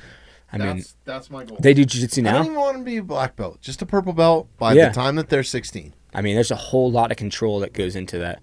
Yeah. And not just like control as in the human body, but like how comfortable and confident your daughters will be as women, knowing that type of skill set that they possess. And not to get too graphic, but listen, if you're ever in a rape situation, there's no better thing to learn. The best thing to know is jiu-jitsu. I couldn't agree more. How to get somebody off of you. Yep. How to submit somebody. How to hurt somebody. Yeah. I couldn't agree more. I mean, there's no better situation other than jiu-jitsu for a rape situation. Right. And from working at the club and just that's my biggest fear. I can only imagine as a father, you know, I felt the same way as a protective brother of 2 younger sisters. Like, anytime they were in a poor situation, it was like, all right, well, it's anything in that manner is unforgivable to me. There is no excuse. So now that man is, I feel a certain way towards him now, and there's certain things that, yeah. You know what's funny is the last podcast I did with you, which was, I think it was episode 60. Jeremy, you might have to look this up, but pretty sure it was an even number. But it's funny, that's what we get the most comments on. Like the messages, like when you guys were talking about women's self-defense. And there was one point in the podcast you were like, this is what I teach women. Just hit them in the fucking balls. Hit them in the balls. It hasn't changed. Gouge the eyes. Yeah. There's no better way to submit somebody. Yeah. That shit hurts. And I will teach you amazing fundamentals as well. Yeah. I will teach you how to be. I'll teach you how to get in position to kick them in the balls. Yeah, to be in butterfly guard so that when you lift them, you can give them a kick as you throw them over you to run run away. Scratch their eyes out. Yeah, I don't know, it's a big thing for me. I hate any type of abuse in any type of situation, which is another reason I really do too. I like working at Cecilia's is because the owner is pro everyone. So I like being able to represent everybody in that sense. 100%. Yeah. Episode 60. Episode 60. There you go. So you and Jeremy are both from Philly, like down the road. Like how far, Jeremy? We lived in the same town. Yeah, I live. Yeah, but he's a kid, Yeah. so there's a big difference. Yeah. I'm much older, Yeah, so Crazy, man. yeah, small world. How come all you guys are moving to Evergreen? I mean, I love you guys, though. I I, live- love both of you. I love because we both lived in And Philly. That's why. I love RJ. Yeah. Like you guys are real fucking people, man. And I don't want to knock anybody up here, but it's hard to find. yeah, I You know agree. what I mean? Yeah. And I love you. I love Philly people for that reason because Yeah. they'll tell you how it fucking is. Right? Like Jess, Yeah, she'll nah. tell you how it is real quick. Just as raw as it gets. Yeah, but that's what keeps everybody in line. You know what I mean? Like Exactly. there is no fake, so you can be like, they're gonna rise you to your best individual because you're either gonna accept the truth or you're gonna go and cower and stay the same, and Right. Yeah, like I mentioned on the last podcast, like I wouldn't have made the decisions that I made as far as like following a career and goals if Jess hadn't kicked me in the ass. You know what I mean? Yeah. Like, so yeah, shout out to She's Jess. a badass. Yeah, dude. Yeah. And that's just the Philly mentality of like not giving up. We were talking about it. Philly MMA, Sean Brady, my buddy Pat Sabatini. Like, Oh, yeah. there's so many blossoming in that area. You know what's crazy is we've had so many. So I was talking about Bristol Cone earlier. Yeah. They're from PA. Damn. My buddy Josh Fremd. Right. He's fighting in LFA. He's Yeah. like one of the top fighters in the light heavyweight division. Trains down at Factory X. He's from Philly. It's weird. It's like Philly and Colorado boys, dude. Yeah. It's wild. I don't know. For me, it was like It's just kind of Well, strange. Jack's from Yeah, Johnstown, Jack so, yeah. Shirk. what's Yep. not to love about it out here, though. Podcast coming up. Yeah. You replace some like skyscrapers with mountains and like, people with a little more trees. Yeah. I don't know. Like I loved living down here in Evergreen, and I've lived in Boulder and Georgia. I've lived all over, but I love being up in the mountains right now, man. The mountains are the shit, dude. Did you see that sunset when you were walking over? Crazy, dude. It was unbelievable. I know. It was like the world was on fire. It was Dude, I insane. dragged Bobby out. I was In like, November, dude, you got to see this. Dude, I was in a T-shirt when I came over It here. looked like a tonight. Lord I of the was Rings, like yeah. setting over Mordor. It was like insane, dude. It was wild. Yeah. Yeah. And that's what I love about out here. Like the first Yeah. time I drove over 70, just past the Buffalo, and you start to and you start to Genesee come Bridge. down. It's And incredible. I was like, always taking pictures. yeah, I was there. like, I can never This leave. is Jeremy's Instagram life, dude. Is like his That horse bridge. on that. Yeah. I mean, it's beautiful, I live at the base of Quandary up there. Oh, that's even. Basically, I live at the lower trail. Yeah. You can see Quandary from my parking lot or my driveway.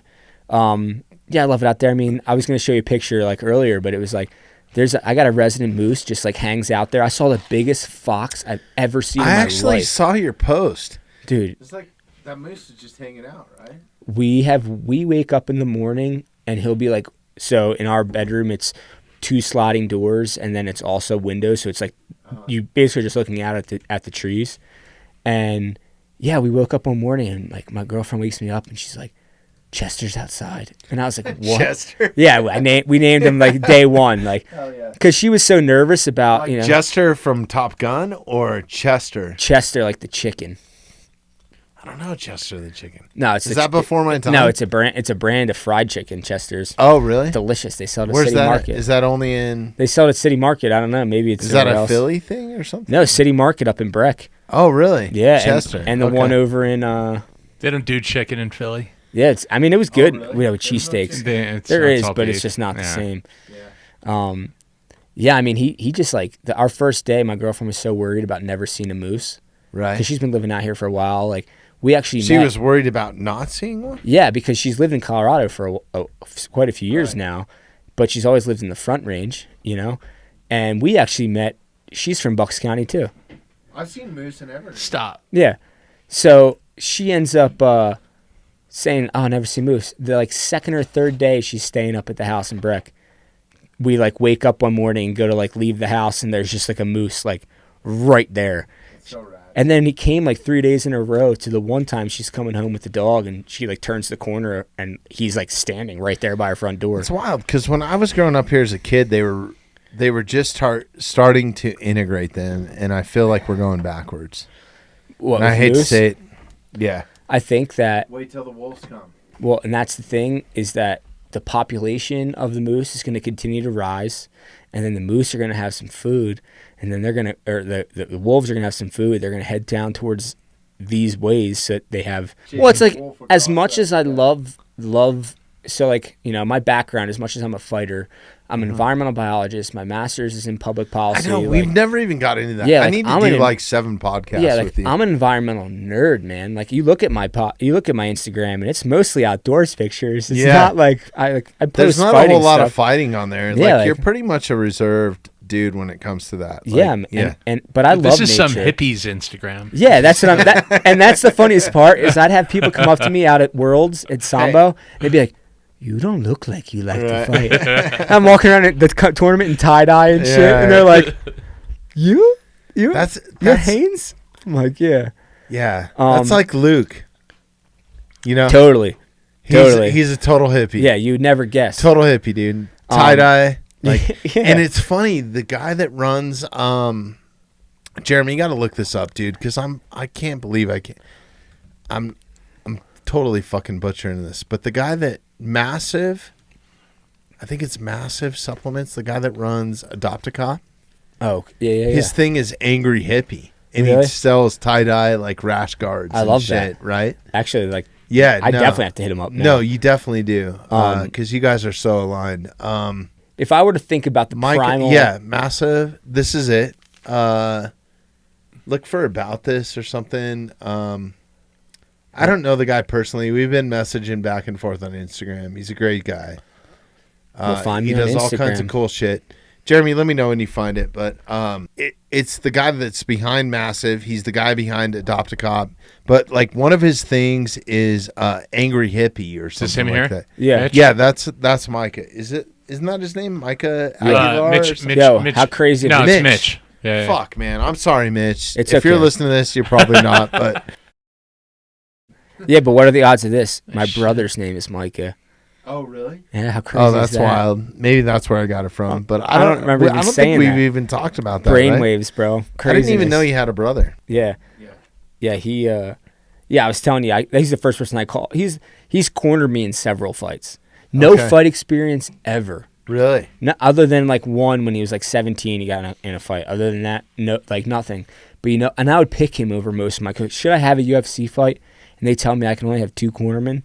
I'm picking my brother and a coach, not 2 coaches. You'll get 3. Good. Yeah, but I'm you'll just get saying. Even so, I still have more than 3 coaches. I would love to have RJ in the corner too. If I could just have the 2 of them. But if I sign like a multi-fight contract, Right. the thing I've had RJ and Micah corner me for 2 or 3 of my fights. The 2 of them, no fight experience either one of them. Again, across from some street fighting, Right. But they keep me so humble and in the moment and remind me how much Really, the fight that's what it's transcends. about, right? How much technique can you really tell somebody? And now, don't get me wrong, there's some amazing coaches out there, like my coach Eric Purcell. It's funny, so in this last card, UFC, I think it was 267 maybe. Sean Brady was the co-main event, and my buddy Pat Sabatini fought like lower on the card. The the whole time you can hear Eric Purcell screaming out every technique that was being thrown at him and that needed to be moving forward. Even if you're not hearing half of that as an athlete. Some of those coaches are so good. Like Mark Montoya, we've had him on. Yeah, like they can dissect the fight in the moment. And like, are fucking incredible. And even if you don't hear it all, if for 10 seconds you're hearing knowledge, it's like, oh wow, I didn't think about this. And then like all of a sudden you're modifying, you know? Right. Which has brought a whole nother level to the UFC with like them going into the apex and stuff. Yeah. Like the commentators know what the fuck they're talking about because they're former fighters. Yeah. And that's influenced some of the fights. And it changes everything. They're just sitting there talking about it. They can hear them. They're like, oh, I need to make an adjustment based off of this, you know? Yeah. Like that's another cool thing is like, as martial artists, mixed martial artists, we have to pursue other disciplines, right? So when I lost at the Pan American Games in 2019, I had to learn how to strike. Grappling wasn't always going to get me everywhere. Right. So that's when I started going to my boxing gym, bringing back boxing down in Denver. Shout out to Hector. Like, my man has transformed me as a fighter. And not just that, but like my confidence to be able to protect myself. Because I always thought that, you know, I could hang with somebody, I can take damage, I can land punches. At the end of the day, I can take you down. But to know how to box and know how to stand there is your ability to defend yourself against multiple people that are coming at you, and I can fight you to the left and you to the right and you straight forward and maybe you behind me. But you can't do that with grappling because as a grappler, I'm going to take you down. And that's why Sambo feet to back is that's your first instinct as a grappler, right? Yeah, and now I'm going to get you on the ground. We're going to take this fight to the ground. Yeah, and if you've got 2 or 3 homies, I'm getting fucked up now. Right. But as a boxer, as a striker, my peripherals are like all the way over here because I need to be able to like roll under a punch I don't see coming, you know? Right. There's some holes in it as far as MMA goes because you don't have to protect. Well, and that's why boxers destroy MMA dudes in a boxing match. You never see the opposite. No. I would love to see a Floyd Mayweather go against Conor. But it would never happen. Octagon. You know why? It won't. Because boxers don't have the same ego that MMA fighters have. MMA have to prove they can win it. And boxers are like, I know I can't win it, so I'm just going to keep inviting you over here. And, you know, I'm sorry, the gnarliest street fights that you can get in are on the ground. Yeah. There's no hold bars. No. Like we were just talking about women's self-defense. Yeah, that's not staying on the street fighting, bro. Yeah, agreed. Go for the eyes and the balls. Yeah, and again, sorry. And as soon as you can get away, get away. There's no clean shit in a street fight. No way. It's all about survival and making sure you're safe because you never know how far that person's willing to take it. I'm sorry, it's no Kimbo Slice videos. No. It's not like, hey, these are the rules and we're going to fucking street fight. No, those were well-organized events. That was a well-organized street fight. Yeah, like, you know, like they knew. By some thug motherfuckers. Yeah, and you were going to adhere to the rules because of who was enforcing them. But a real street fight? Yeah. No way. It's not like survival. Hold on a second while I sock you up. Survival. And again, women's self-defense, I'm going to teach you 1,000 different techniques that are all going to be applicable. But should you be in a situation where you are truly compromised, there's a few maneuvers that are going to do your best chance of getting away. And like I say, the same thing. That's awesome, man. More power to you, dude. Like, sign up for the class. How do people do it? So we haven't get a hold of you? We haven't organized it fully yet, but we're gonna have it finalized probably in the next couple of weeks. You know, we've been talking about it as a gym. Well, shoot me a text. We'll share it. I will. We'll share it on the IG. What's the number one? What's the spot to go to? For you got some dude on top of you. You Kick grab him it. in the You grab ball. it. Yeah, Well, but no. as a man, if you're on top of me, the first thing I'm gonna do is I'm gonna like You grab it in ear. reaching over. I'm gonna reach over top to like your head and around your arm and pull you as close to me as I can, so that I know that you can no longer hurt me. From there, I might start whispering sweet nothings to you to like make you feel uncomfortable. It does sound deadly. Yeah, like something where you're like, what is he doing? Andrew Dice Clay. Yeah. Old Mother Hubbard. Yeah. And I'll start like trying to get you away from me a little bit. And the second I feel like I can get up, I'm going to get up and get away. Like, that's my jiu-jitsu strategy too. And it's kind of frustrating for even my training partners because, like, I'm not into that flow, like, you're on top, I'm on top. No, it's like if I'm not on top, I'm getting back to my feet. I'm sorry. That's kind of the problem with jiu-jitsu is, like, you're going to be on concrete. So a lot of the shit. Yeah. Totally. Shrimping out is not going to be as comfortable as It's gonna shrimping hurt. out You're on the shred mat. your arm Yeah. all on yourself. You're wearing a t-shirt, you know? Exactly, yeah. And that's why in Sambo, if you take somebody down and they're holding any type of position and you pick them up, even if you lift them only a few inches off the ground, they blow the whistle and stand it back up. Because in a real altercation, if I picked you up in that position, you're never going to hold on. And if you do, you're getting hurt, Right. you know? And then you might be that asshole that grabs a rock at a bar and tries to hit a bouncer in the head. Yeah, for like no reason, really. That was the worst part. I don't even remember why I was getting kicked out. I remember most reasons, you know? Right. This has been awesome. Yeah. We're running out of time. I wish we weren't, dude. I feel like I we know. could do like 7 hours right now. Let me know. I could be a resident fucking patron. But we really are. And you want to know what's crazy about this podcast? Tell me. This is the last one in the studio. That is wild. This is the original studio. This is where we started it all.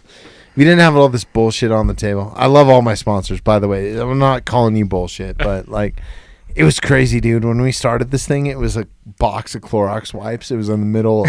It was the height Really? of the pandemic. Nobody knew what was going on. It was the 9/11 of COVID. Oh, right? man. Right when it starts. And I had all this crazy. Well, like pre-COVID, we had the podcast set up. Yeah.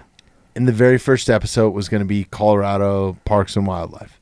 Nice. Or Colorado Division of Wildlife. I wanted a game warden yeah. sitting next to me. And that's what we were going to do. And it all went to shit, dude. Because the pandemic hit. And I was like, Yeah. fuck, I just built this place. What am I going to do now? Yeah.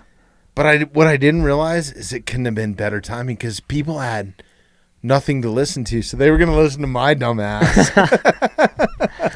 And we brought in Jason Marsteiner from he's a local he runs a local survival school. Yeah. And we brought him in and he was like, this is how you properly take rubber gloves off, and like it couldn't have been better, dude. Yeah. Like it went off without a hitch. And then I can't remember what we did for the next couple episodes. I think we did my buddy Jay Steinberg. Shout out to Jay. He's a fucking badass, dude. This dude runs 100-mile marathons like the what is it? The ram horn and the fucking I'm drunk right now. You're good, man. No, he runs these ultra marathons, right? So 100 miles over glaciated peaks or Rocky Mountain peaks, right? It's insane. Yeah. At 12,000 feet, 100 miles? Yeah. Come on, bro. Yeah, that's not even fun. Yeah. Who are you kidding? I don't know. It's It's a dedicated thing, right? It's a the dedicated mental thing warfare. like you going to fight for 5 minutes in Uzbekistan. honestly, I would love to do that kind of shit. It's 'cause It's the suffering. mental. It's what yes, we were talking yes, about. Man. It's the suffering. I want to run an ultra just for that reason. So the fact that he's running them at altitude kind of makes me want to do them too. Hey, straight up, I'm saying this publicly. I will never, ever, ever run an ultra marathon. No, You're really going out on a limb with that one. That's I might some run edgy shit. a marathon, maybe someday. I would love to run the one in Yeah. Leadville and the one in. If I'm Moab. raising like $100,000 for Yeah. like an ultra marathon, you better pay me $100 million. just for the suffering of it. Yeah. That's I when would- you'd want I to would suffer record that too. for our veterans. Yeah. But beyond that, it's crazy, man. This is the last podcast that we're gonna have Yeah, in the man. studio. Yeah, We started with Jason. I couldn't have done it with a better person, man. This was a lot of fun. I enjoyed it as well. I wish man. we could keep Can't wait for going. the next time. Next time Yeah. we'll have to talk about like the passions Dude, of the we've environment. never even man. gotten into the mountain You have no side idea. of Zac Haynes. That's like 85% of who I am is the mountains and environmental I guy. wanted to go in. So the next episode is Yeah. going to be only about you. We're not even going to talk about MMA. We're I not love going to that. talk about fighting Yeah, let's bring at that. all. We're Yeah. going to fucking cut all that shit out. Yeah.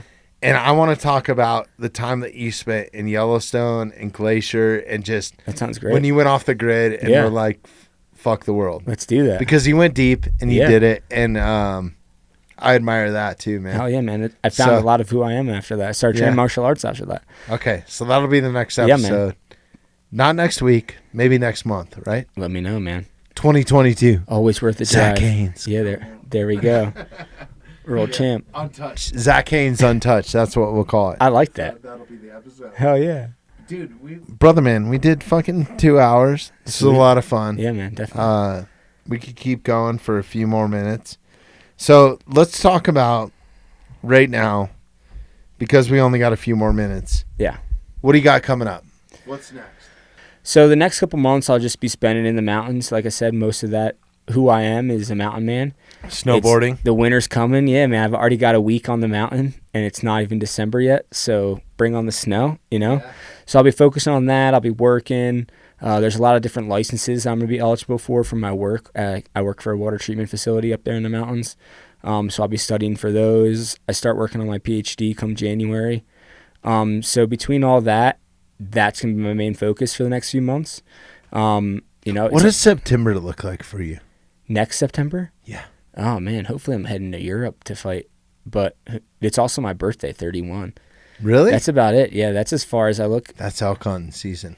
Dude. That's archery season. Well, then guess what? Would you be getting into shooting a bow? Let's do it, man. Let's get you hunting. If you want to true hunt. passion of mine. For the environmental reasons, too. Like, this is why I wanted to get into this a little bit. And Yeah. You expressed interest in it. Yeah. There's no better gratification. It's not about the kill. Right. It's not about the hunt. Yeah. It's about the experience. Right. Because you can go days without even seeing anything. And you're working hard. It's an emotional roller coaster. You're excited. You train all this time.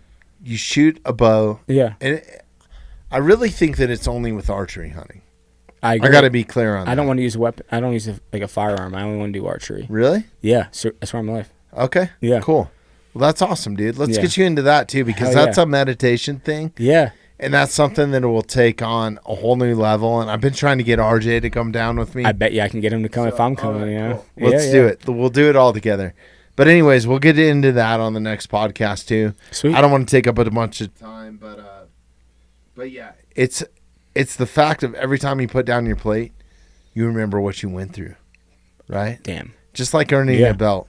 Yeah. Just like earning a stripe. Any of just those like things. Yeah. any of those things. Yeah. So, yeah. And that's a feeling I think that's lost in America, but in the world today. And I think that's like part of American Truly culture. earning your food, That's how America was founded, was Yeah. on the frontier, Yeah. Yeah. right? Yeah. And Like living off the land. especially this area. And you can do Like, yeah. Very easily. I mean, not very easily, but like if you know what you're doing, you can get it done. Yeah, but even if you know what you're doing. Yeah, I guess you're right, man. Dude, there's so many variables. It's Yeah. wild. Yeah, I guess you're right. It's wild. Yeah. It's an incredible thing, and there's a ton of people that do it way better than I do. Right. I'm no professional hunter. Yeah. I'm no professional bow hunter. I'm not Cameron Haynes. I'm not John Dudley. I'm not any of those guys, and I'm not trying to tout that up that I am. Right. There's a satisfaction that comes along with that, and that's what we're going to get into Yeah. I can only imagine. on the next one, and Hell we're going to yeah. get into biology and all that shit. We're Hell gonna yeah. The next one is going to be solely mountainside. Yeah. We talked about fighting a lot and bouncing and Yeah. fucking the good life and all that shit, but Yeah, definitely. Yeah. I like that. But yeah, so I'll be fighting at least 4 times next year internationally. Always use support for that. Same with USA Sambo. Money that goes to them goes to me, goes to other athletes that are all hurting. And like I said, a lot of these guys, we work multiple jobs, and we do everything we can. We're able to find some sponsors. Shout out to everybody that did help me get to. Is there any organization that supports you guys? There is. I think that USA Sambo this past year, actually, like very recently, we became an official 501(c). So like we are a nonprofit. Really? Yeah. So donations, are tax write-offs, and it is extremely beneficial to the development of USA Sambo. Should we actually want them to hear nothing but national anthems at the World Championships, we need support. Go check out Samba. Yeah. If you listen to the Mountainside, this is an incredible sport. It is. We're all UFC fans. If you're not into UFC because it's too bloody and too violent, Yep. this is a sport for you. Totally. You get blood time. It's very technical. Yeah. It's very fast. Yeah. You're not going to see somebody get pulverized for 15 minutes. No, you're not. And the guy Straight getting up. pulverized might still win. Yeah, That's exactly. kind of how it works.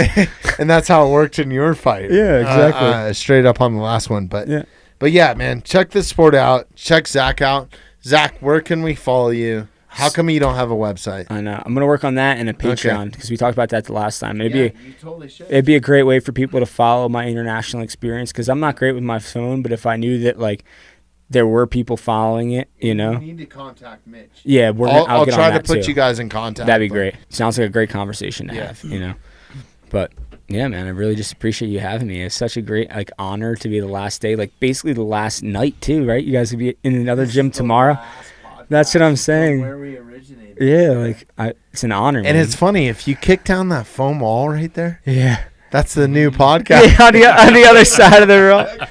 It's perfect, dude. You might have to film that. Yeah. It's like 4 times the square footage, Jeremy. Yeah. I feel like we're in a closet. I'm gonna do somersaults. I love all you listeners. I really appreciate everybody that supported us from the beginning, From the middle, from the end. Zach, man, Thanks for being the last one, dude. this was a Thanks fun for having one, me. too, It was, man. We just talked. Yeah. It was great. And it's only going to get more like this. Oh, so, yeah. I love this, dude. Can't wait to get into things where other things we're passionate Dude, about. you're welcome back You know here what I mean? anytime, dude. Yeah, man. We didn't Yeah. even get into any of the shit that I wanted to, but Sorry, bud. no, we had a great time. Yeah, we did. Maybe I need to start doing longer form podcasts. I mean, this is 2 hours right now, but Later. we're going to sign out on that. Thank you, everybody, for listening. I love you all. Appreciate it.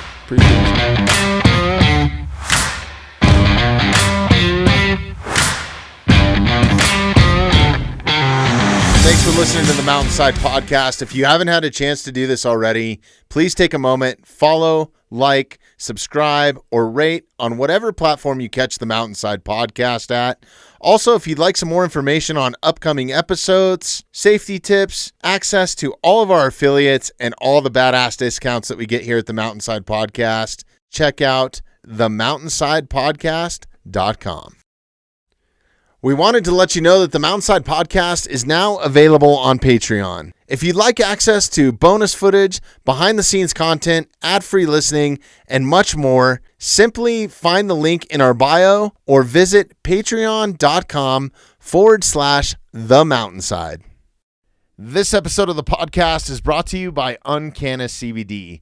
If you're looking to trust a natural solution, then look no further than Uncanna to help you curb anxiety, get better sleep, helping with long-term pain, joint mobility, muscle recovery, and many other benefits, then you need to try a full spectrum or broad spectrum CBD. And the only brand that I trust is Uncanna.